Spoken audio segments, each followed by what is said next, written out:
Hi, everybody. I am Grandma Sparky. My real name is Helise Bridges. Helise, like hell on ice. I can melt the black ice with my heart. And Bridges, like a bridge builder. I am the founder of Blue Ribbons Worldwide, and our mission is uniting humanity through the power of love, one child, one community, one country at a time. In our divided states of America and the world, that we actually can bring people together in 60 seconds or less with a simple conversation with a blue ribbon that says who I am makes a difference, which I started over 40 years ago, in honoring people and letting people know how much they matter and make a difference.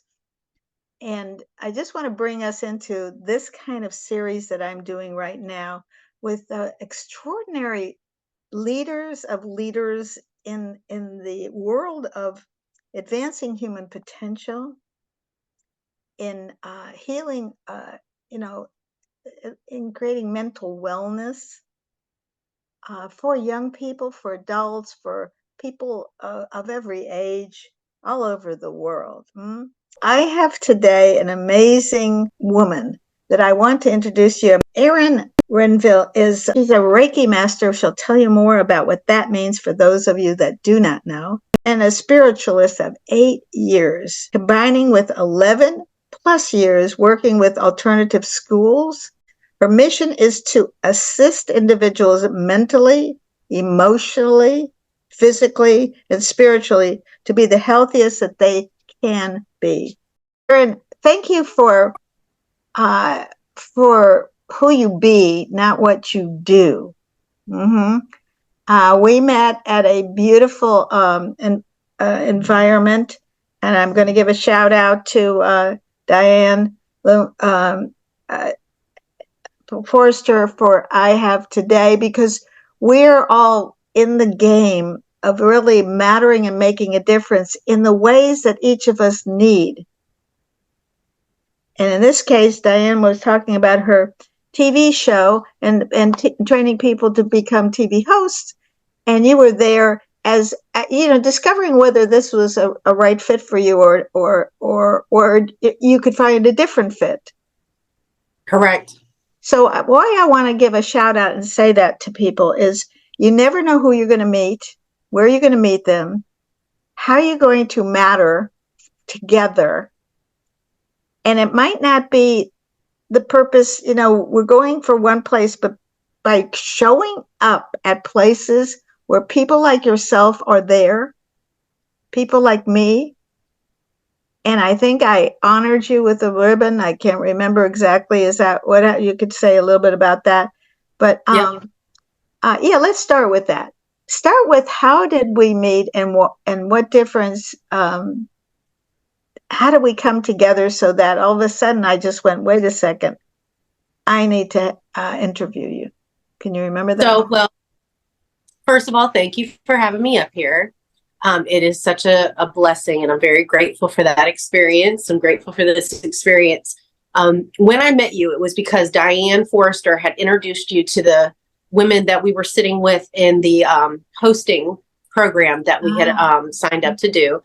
And she was honoring you and the work that you do, trying to assist people in the world to come together and to unite with kindness and with love and embracing each person as an individual.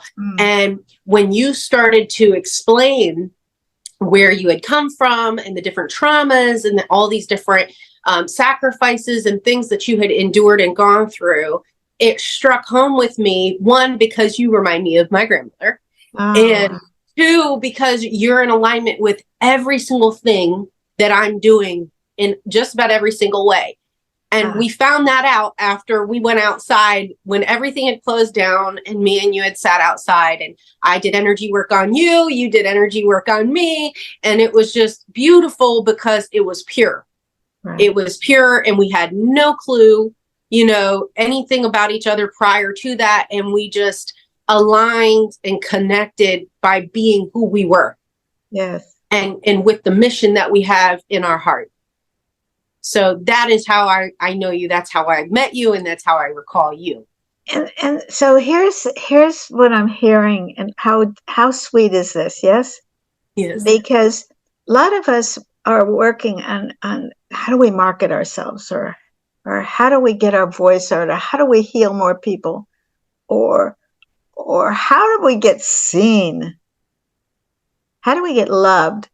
And and and the serendipity of not having to figure the sucker out. But all of a sudden, we're drawn to people of like mind and like hearts. We don't know how, but we know it when we feel it. Yes. I Mhm. actually forgot that I was on that stage. I honestly did. I forgot. I disappear into the moments. And then we sat out for a long time outside of this beautiful hotel in Carlsbad, California, and and you were talking about your healing, how well, and I said, oh yes, tell me, do heal me, no, Right. touch me, heal me, okay, and so you laid hands on me, but we're talking about Reiki and so forth.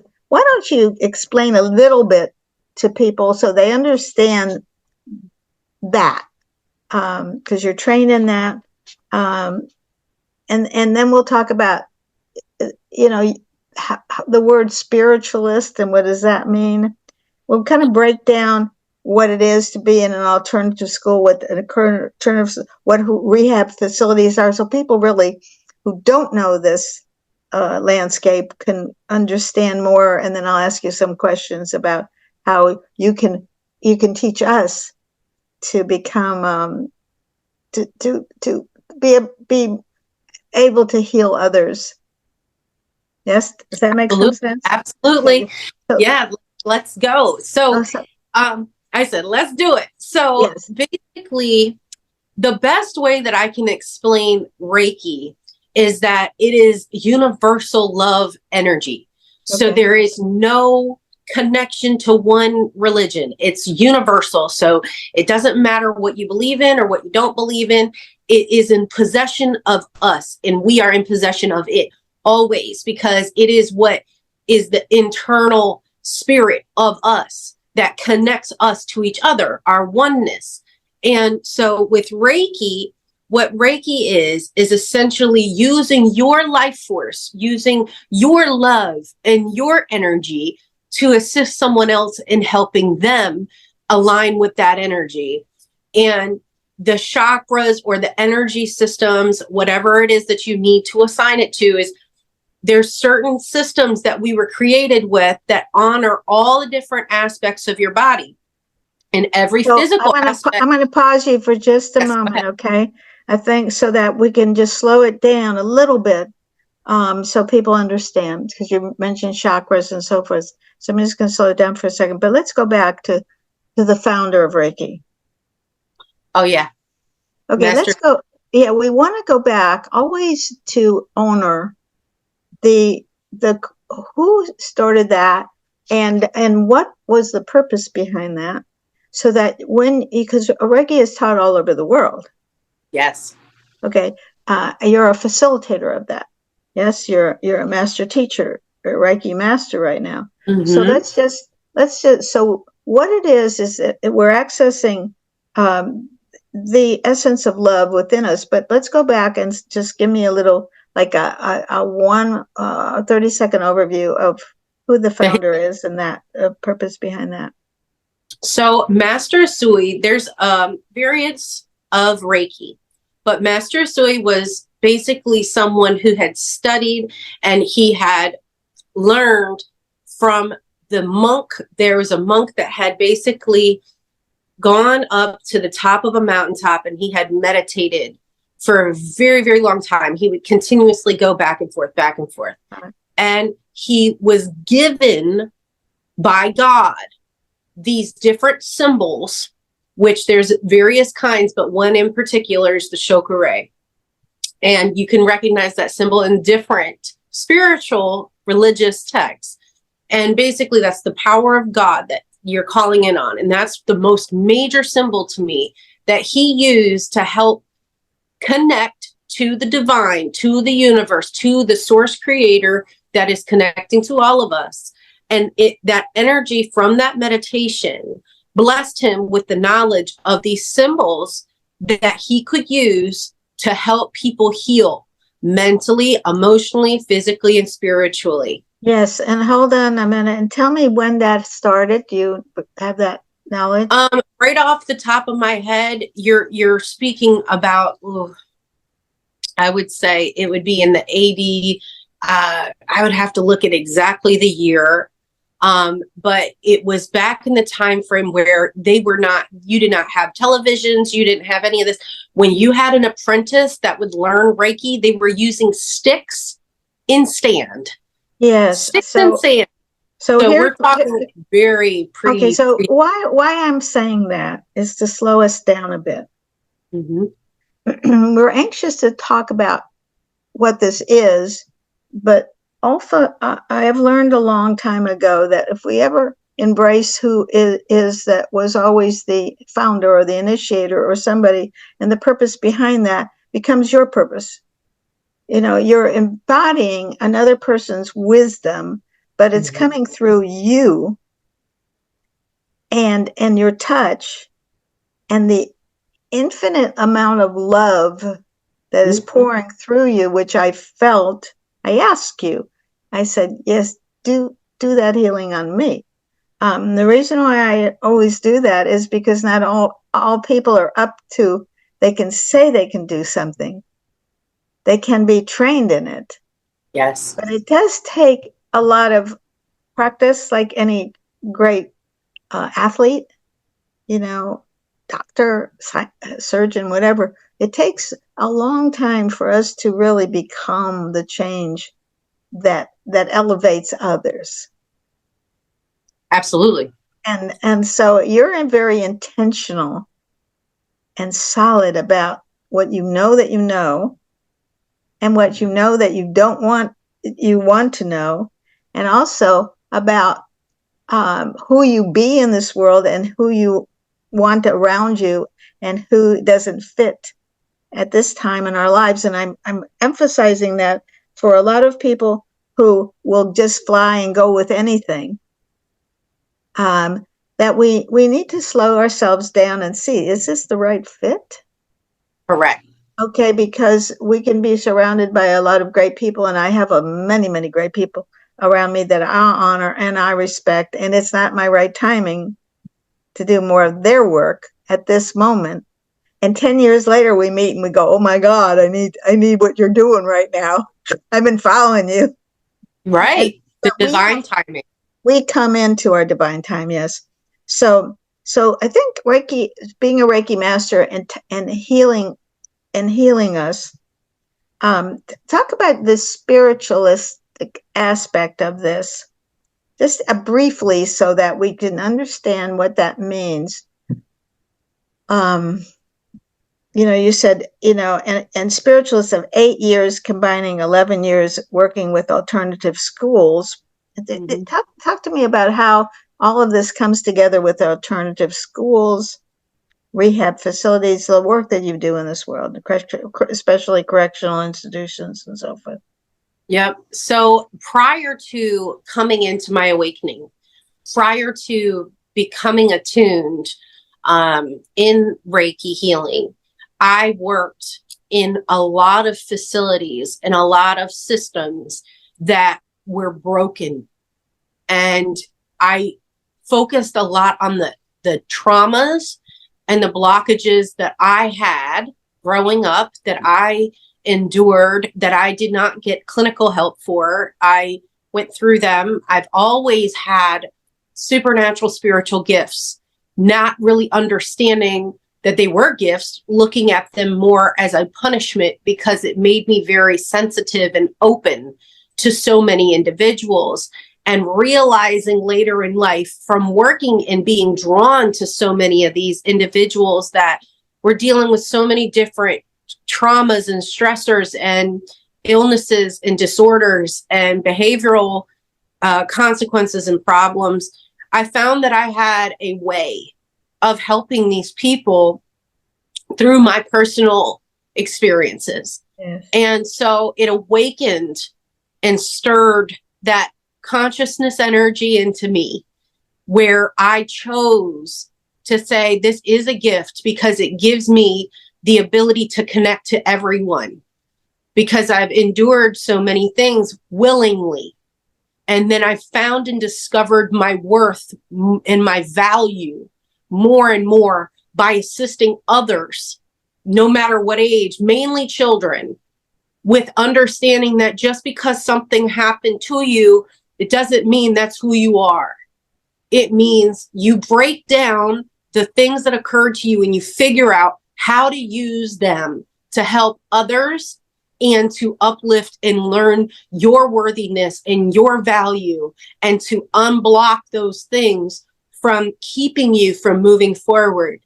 And so by doing so, every single time that I would go into a different facility, whether it be an alternative school and me teaching special ed to kids, or helping kids that were in gangs, helping kids that were incarcerated, helping people who had killed people, helping people who have been victimized in any abuse situation, having any type of mental illness, any type of disorder, being able to get them to connect, it awakened more gifts in me.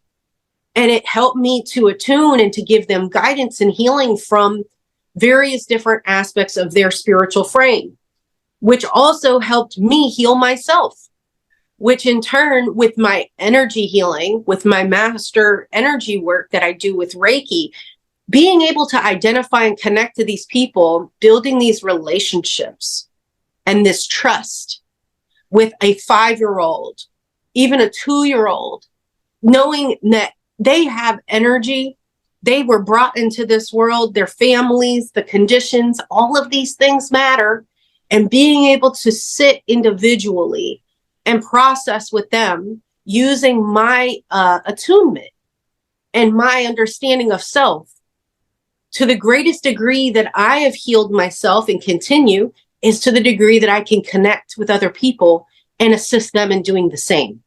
Yes. So, so I think that a lot of times when people come in, we all say, take a deep breath. And it's interesting why we say that, yes? Yes, ma'am. Because we're always moving into the future or the past, but staying present in the moment allows us to, and this is what you're talking about. You're right there for another in that present moment. You're attuned to that within a person. So you don't see what they're not. You see the essence of who they be. Yes. And so we slow down in our therapeutic ways. Yes. To uncover and discover, but we're doing this constantly. Like what you just, and I'm saying this out loud to all of us. I'm 81 years young now, and I am learning every day, every single second, that which I didn't know. My colleagues give me a book to read. There might be a line in it, and I go, that's what I was missing. That's what I couldn't see for myself to make myself more whole and complete, more serene, more available to not have a point of view. Right. And I think that's what you're saying, is that there's no pre-thought. You just know that you have gone through a lot of your own traumas, like all of us have, but there were either, and I believe this, I'm going to emphasize this again, a lot of us will wallow in the pain and talk about it forever and hang around folks that we might drink a little bit of wine. We might not want to be here and talk about the world out there did it to us. And I think that what we're really embodying now is self-responsibility. Correct. And that is, this is what happened to me. This is the pain. I've got somebody who's hearing me, loving me, honoring me. They're not just going, Okay, get over yourself, because I used to say that to people. Honestly, okay, yeah, I got that. Get over it. Get over. Do this, okay. Until I wasn't. I had to take a compassionate communication course so I could be more compassionate. I flunked my first day at the course, but the kindness that you have, in dealing with traumas and medical conditions, and everywhere that you go, you are present for that child as young as 2 years old. And we think, they don't get it. It is the essence of God. It's the essence of love. It's the essence of hearing. It's the essence of the children know this pre-birth. And we don't assign that. We go, that they're just a little kid, they don't know anything. But that's not your work.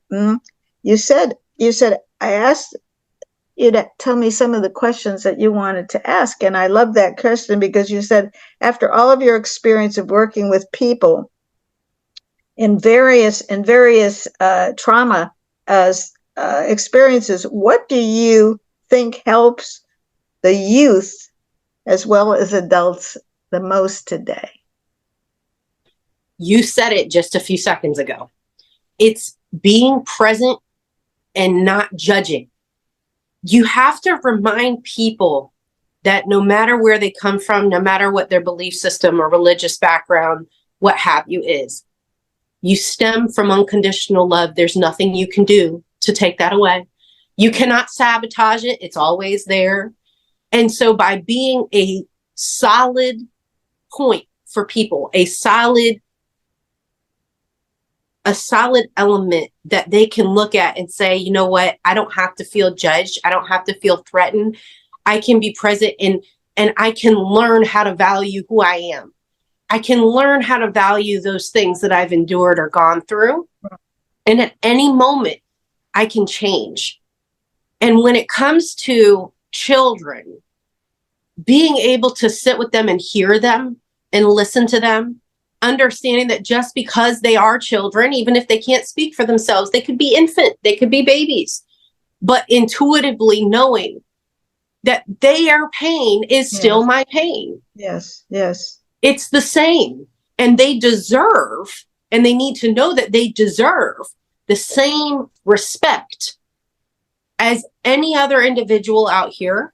And that they can always come back to love, but it starts with them.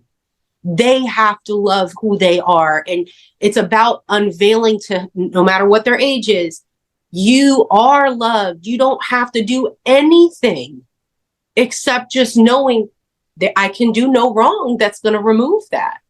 So let me ask you this question. It took me a long time, and I still am in it, about loving myself. And so we could talk about, I can talk to you, and we can talk, we're experts, and we can talk about non-judgment and seeing the beauty in another person. Let's go back for a moment to ourselves, because there's nothing, it's a safe place in which we land. You're a safe place. You're a loving place in which people can land. And they can always trust that wherever they're around you, you will always see the best in them. Am I right? Yes, ma'am. Okay. And we hardly know what is happening to us while that's going on, because we're always learning. Yes, we're always discovering ourselves. So there is an anxiety or an intention, a strong intention, that we all get who we are. And I have for years, been in this work for 44 years now, and I go, I don't know. And I want to bring up something to all of us listening, because I am just getting who I am right now, just getting it. I keep getting it a little bit at a time, not much. And just when I get it, I don't get it again. Yep. That's the truth. Okay. Yep. So in case that's what everybody else is thinking, you get it and then you don't get it. And then somebody else got it better than me. And then how come they got it and I don't get it? Right. but what I've noticed is what you're saying about non-judgment, is this is the way I put it. I say, I have left the world of blaming, shaming, complaining, and judging into a world of possibility, proactivity, and prosperity, where we focus on what is working. We stand on the shoulders of greatness. Yep. And we elevate each other, because it's exhausting to go through that, Been. the turmoil of what happened to us. But we have to acknowledge that we've had this kind of damage in our life. This is really what happened. You can't throw that under the bus. Nope. It's good therapy. The therapy is we don't stay there. Correct. We have a bridge, a kind, sweet bridge to walk across to discover ourselves. And within that, you bring to me something that happened, I don't know, 3 years ago or more, when one of my colleagues, Walker Brandt, who I honor a lot, she was helping me write my bio, and it was on Zoom. And I saw her get up and just start getting so mad at me. And she's walking around her desk and she goes, "Don't you know who you are?" And this is about 3 years ago. And I said, "I don't think so. I don't really know yet." I would say that a lot of great people in the world are people that are doing the work. It's because it's natural to us. Yep. We were born to be this. Like a butterfly is born to fly. We don't take responsibility that this is our gift. Exactly. And also that we're dealing with so much trauma of our own self as well as others, that our honesty and our integrity and our authenticity is the essential ingredients of having folks be blossom. And you are very, your heightened integrity. That's what I loved about you, is you're strong, you're enthusiastic about knowing what works, and in having the gifts that you have, have people feel emotionally healthy without them even knowing that how they got there. Am I close to that? I believe that, we spoke about divine timing, and we speak about, yes, they might not even know how they got here, but they were led here because they grew to that point of being ready. That's right. And so it was me being ready for them and them being ready for me, because whatever it is that you have in your reality, your immediate reality, is what you've created. It's the reflection. So you drew me to you and I drew you to me. And it's the same with everything else. It's what you want in your life. How are you willing to discipline yourself? How are you willing to purify your mind, your body, and your spirit? And being able to balance your life, it creates a massive shift. And people don't know that that's about to happen when they meet me. Well, I think that you said this. We're drawn to somebody's essence. Correct. You can't know what transformation looks like. You can't come in and go, "Oh, I know I'm going to be a butterfly when I'm a cocoon." We just can't do that. The fact that it's the right timing, and I think we say there was something that was always said, when the student's ready, the teacher appears, and I go, when is that going to happen? Look, we're not overnight. It would take all the fun out of it, wouldn't it? It would take all the fun out of it and all the magic out of life. Yeah, it's fluid. And but when we're ready for it, because a lot of times if you're an alcoholic and an addict, you can't get anybody to get to the table where they can get healed unless they're ready for it. Correct. You got to either step away from that sucker and heal yourselves.